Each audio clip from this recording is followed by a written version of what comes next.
கோழியும் கண்ணாடியும். பசுமை நிரம்பிய ஒரு கிராமத்தில் ஒரு பெருமைக்குரிய கோழி இருந்தாள்.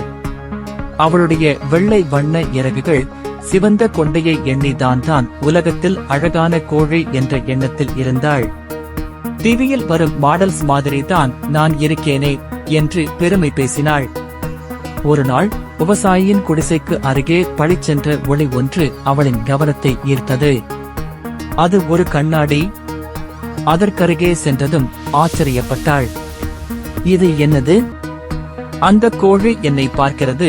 அவள் சுற்றும் போது கண்ணாடிக்குள் கோழியும் சுற்றியது. அவள் ஒரு காலை நகர்த்தினாள். அப்படியே அந்த கோழியும் நகர்த்தியது. ஓஹோ, அது நான் தானா? ஆனால் அவளுக்கு அதில் ஒரு சுருங்கிய இறகு, சாம்பல் நிற இறக்கைகள் மற்றும் ஒளியற்ற முகம் தெரிந்தது. நான் அழகு இல்லையா என்று மெதுவாக சொன்னாள்.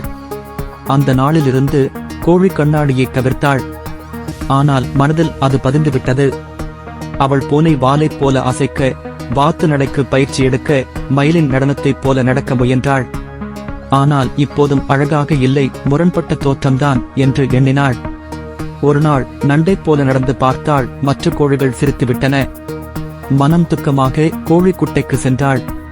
அங்கு கிராமத்தின் மூத்த வாத்து பாட்டி இருந்தார். நான் அழகாக இருக்கிறேன் என்று நினைத்தேன். ஆனா கண்ணாடி என்னை பாராட்டவே இல்லை என்றாள். வாத்து பாட்டி சிரித்தார். நீ நரியை ஓட்டியதை அது காட்டியதா? சின்ன குட்டிகளுக்காக தானியத்தை பகிர்ந்ததை அது காட்டியதா?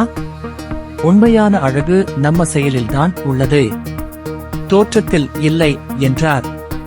அடுத்த நாள் காலை கோழி மறுபடியும் கண்ணாடிக்கு சென்றாள்.